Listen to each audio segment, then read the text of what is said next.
Dictation start now. When institutions other than the executive try their hand at policy making, the consequences can be disastrous. The union government is charged with the responsibility of framing policy and implementing it. The government is accountable to the people through parliament. The people's representatives in parliament can take the government to task for both faulty policy making and faulty implementation. This is reflected in proceedings in parliament through question hour and debates under various procedures of the two houses of parliament. Government decisions are also subject to judicial review if they fall of constitutional provisions.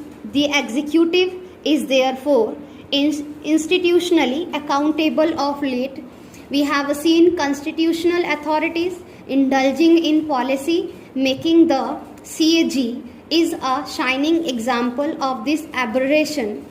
The function of the CAG under Article 149 of the Constitution is to audit the accounts of the Union of India and of the states under a law made by Parliament.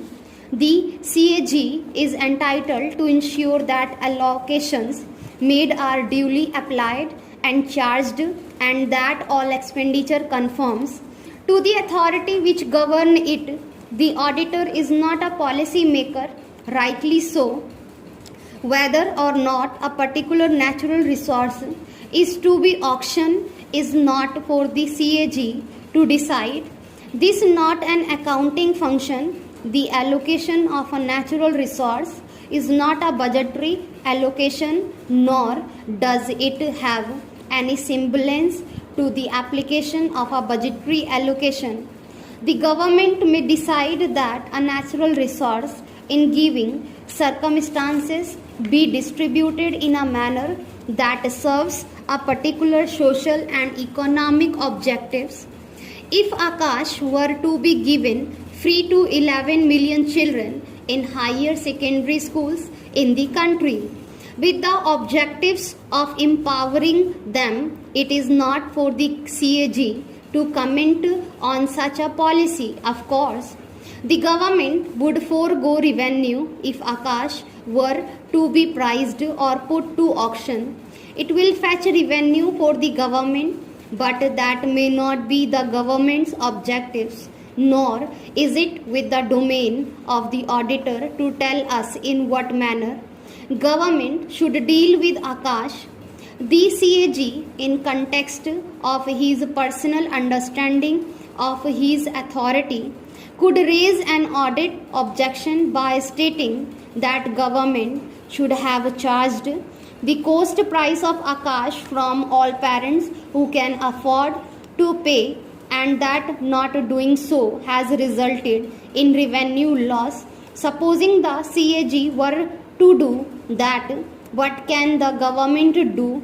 It cannot raise the issue in Parliament because the report of the CAG is to go to the Public Accounts Committee for consideration. The PAC examines audit reports and prepares draft reports, which are finally adopted by the PAC and presented to the Lok Sabha. The reports inter alia contain a summary of the PAC's conclusion and recommendations, although it open to the Lok Sabha to discuss reports of the PAC.